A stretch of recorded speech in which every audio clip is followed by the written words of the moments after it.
Hey guys, it's Lisa and welcome back to my channel.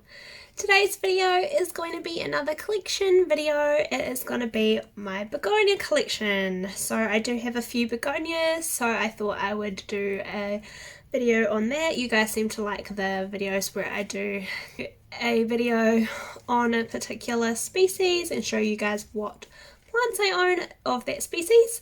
So yeah, begonia, I do have quite a few. Actually, most of my begonia live outside and they're not really doing too well, mainly because they've keep getting eaten by snails, so that's the main issue. Anyway, I'll show you guys all of my begonias that I own.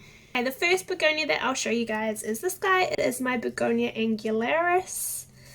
So he is quite cool. He is going all over the place at the moment. So yeah, he is a really cool begonia, one of my favorites.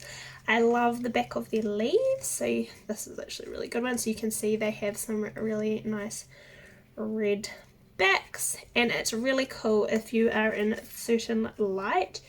You can kind of see through the leaf to the back, and it kind of has a reddish hue. You can kind of see it on this one here. It's a bit hard to show you in the particular light that I'm in. You can't really see it, but where it normally sits, if the light is shining directly through the leaf, you can see kind of the red showing up as well. So it's kind of like, and the veining also looks a lot more prominent. So this leaf in particular, which is quite a red backed leaf, you can see that the veining is a lot more prominent.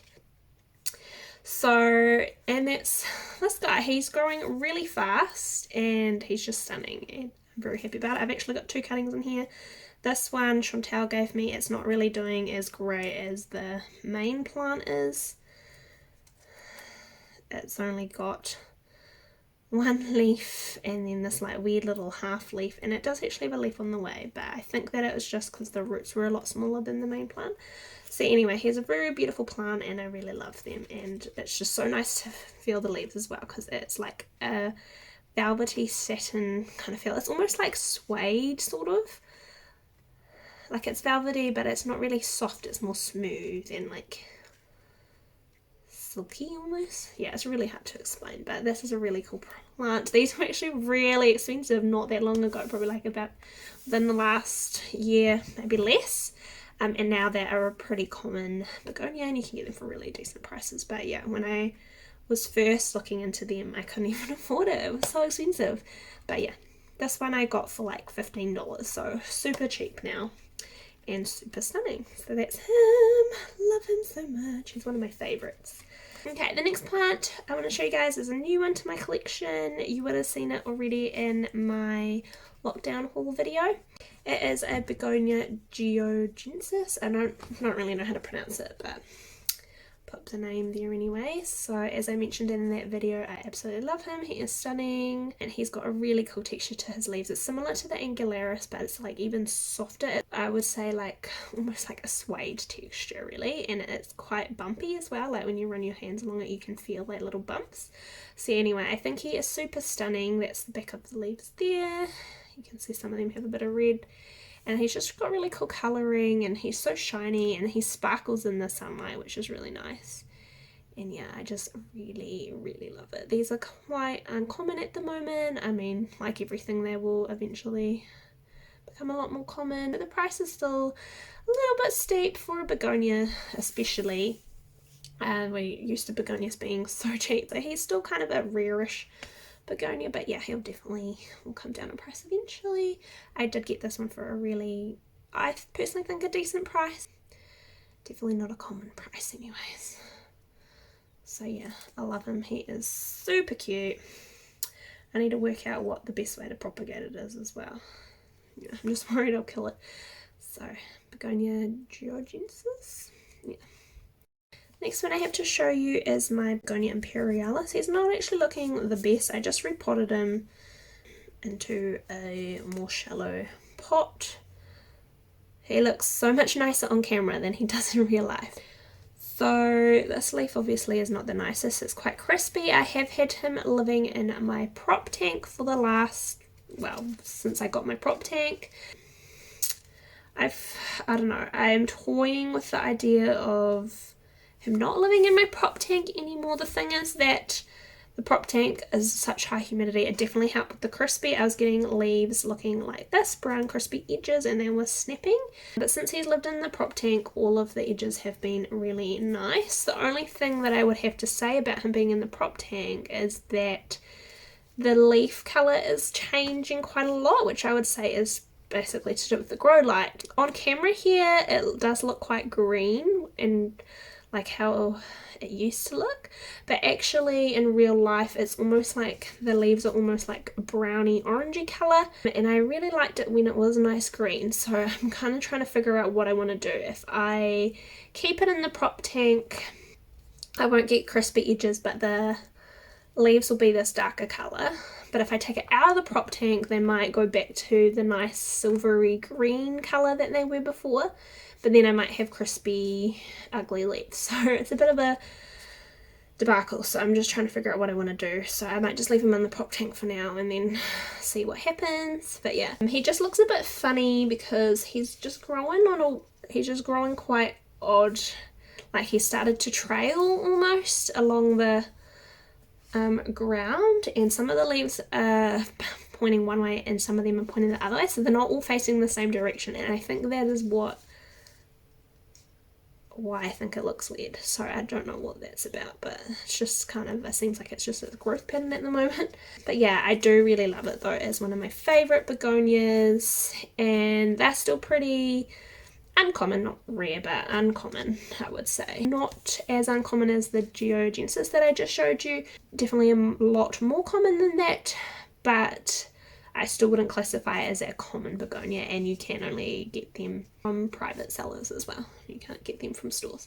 So yeah, he's a very cool begonia though, but yeah, quite fussy is, yeah, the one thing I'll say about, very fussy in terms of needs a lot of humidity to be happy, really.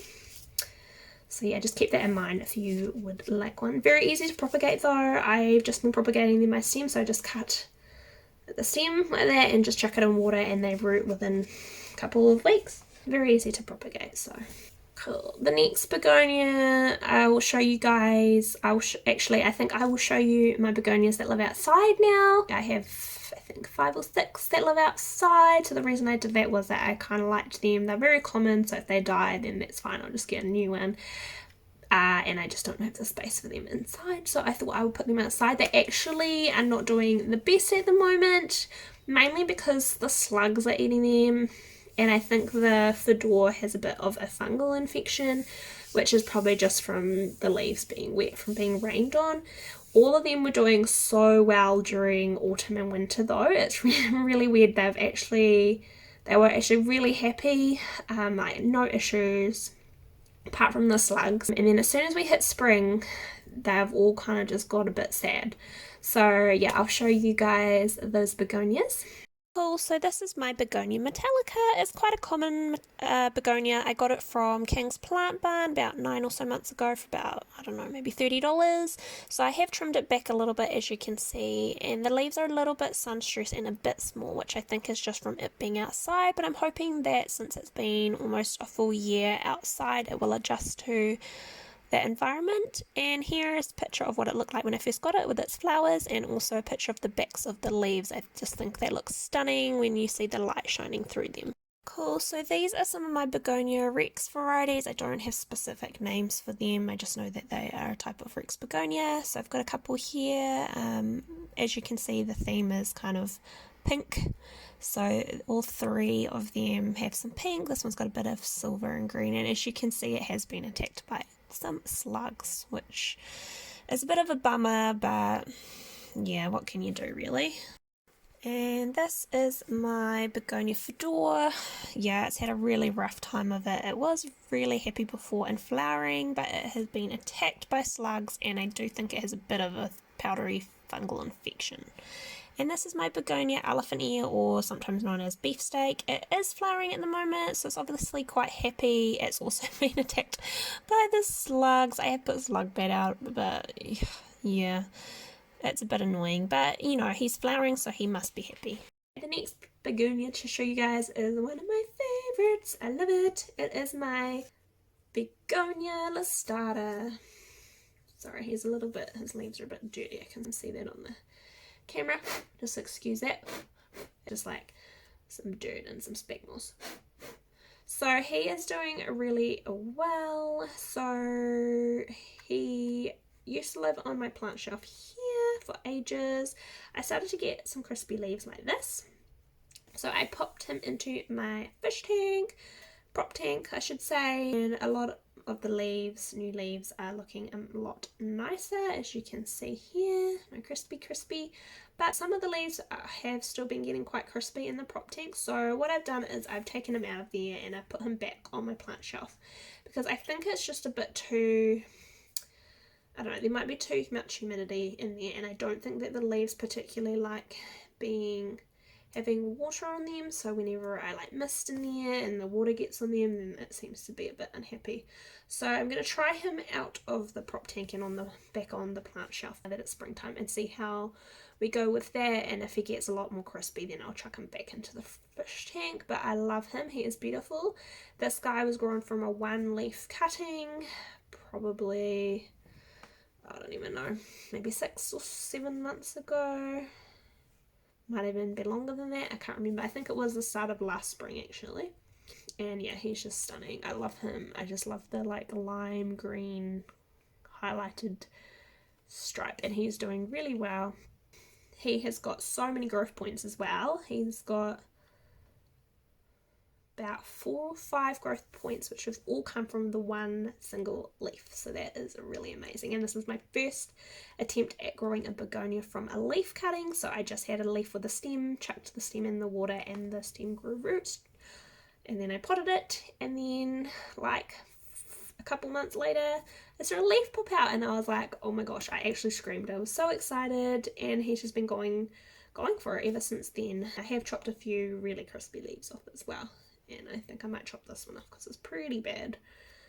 But yeah, he's just stunning, and he has this nice, can you see, he's got a really nice red back.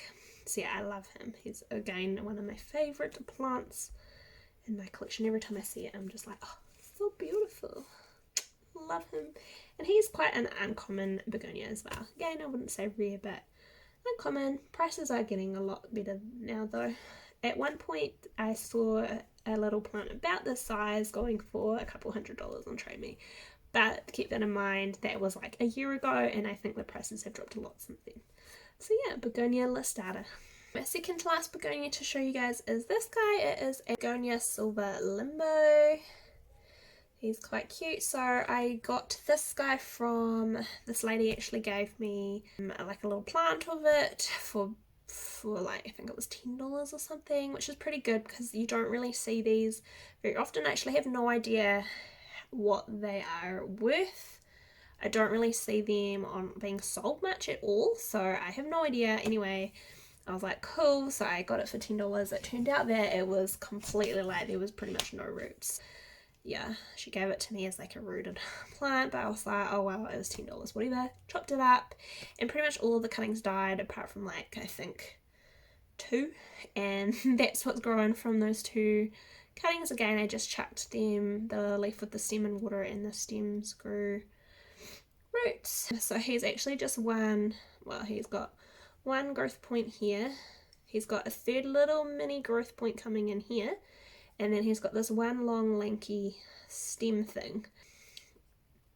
He's quite cute though, and yeah, I can't wait till he gets bigger. I just love the silver leaf. Funniest thing is that when I forget to water him and he's thirsty, this bit just goes and flops down on the ground. And you water it, and then all of a sudden he's sitting up straight again next day, so that's quite cool. So yeah, that is Silver Limbo. And the last begonia to show you guys I got from the same lady that I got the Silver Limbo from. So this is him here. And this is a Begonia Unknown. I don't know what the idea on this is. If anybody knows, please let me know. So it is not a Begonia Fedora, definitely not. And it is not a silver cloud. So I don't know what it is. The closest I can find is potentially a silver dollar begonia. but yeah, that's not confirmed. So the same lady who I got the silver limbo from, she gave me a cutting of this massive plant she had. The leaves were probably like this big. She gave me this leaf and it was bigger than my head with a stem, and you know, told me how to root it, blah blah blah. The leaf, I tried that, it just went all floppy and it started to like go brown and wrinkled up. So what I did was I took that leaf and I cut it up into lots of like little squares, and I popped them in soil just like you would like a peperomia, like a watermelon or whatever. All of them rotted apart from one tiny bit of leaf that was about this, like a little square like this big, and this guy grew from it, which is amazing, and I was so stoked. So yeah, I just don't know what it is. The mother plant looks completely different to this as well, and she did give it to me saying it was a silver cloud, but since then I have found it is not a silver cloud. I do actually have a silver cloud cutting that is rooting in water that is not planted yet, so actually I might just go grab it and show you the difference so you can see that they're not the same. But yeah, it's not a fedora. Some people said, oh, it's a baby fedora. It's not a fedora because the mother leaf is definitely not a fedora. And it's got really cool bright pink backs and fluffy petioles. And the leaves have these like little pink, I don't know if you can see them, these little pink like spikes. It's just such a cool random begonia. I lied before when I said I only had one plant that was silver. I completely forgot about this one. So yeah, and the pink is getting so bright under the grow light in my prop tank, which is where I keep him, and the leaves are sizing up really well. This leaf has gotten huge. So originally it was just tiny leaves. Yeah, it's getting a lot bigger, so that's exciting. When he gets like too big for the prop tank, I'll just have to take him out of there. I think he'll be fine. I literally only have him in the prop tank for the extra humidity because I thought it would probably help him grow. So I'll just go get the silver cloud cutting and then I can show you a comparison of the two. Okay, I'm back. So this is the plant I'm talking about. I have two cuttings of the silver cloud. They're not rooted yet. So yeah, I might just hold one of them up so we can do a comparison. So this is an actual Begonia silver cloud. I'll show you the nicer leaf. The leaves aren't doing too well, but that's fine because once I pot them and it puts out new leaves, I'll just cut off the ugly old leaves. But yeah, so you can see it's completely different. This does not have any pink. I have seen these with pink though, so it does depend on light. But just like the shape is different, the pattern's different. This does have like a little bit of pink on the back. The petiole is nowhere near as fuzzy. I don't know if you can see that. The stem is also not pink. So yeah, it's just a completely different plant. So this is definitely not a Begonia silver cloud. I just don't know what it is. So yeah, please let me know if you know, because I just don't know. But I do love it nonetheless. Anyway, I think that is the last begonia I have to show you guys. So yeah, that's all my begonias. Just running through my head if I have any more. No, I don't. So yeah, that is all my begonias. Hopefully you guys enjoyed this video. And as always, please give this video a like and a subscribe if you haven't already. And yeah, I'll see you next time. Bye!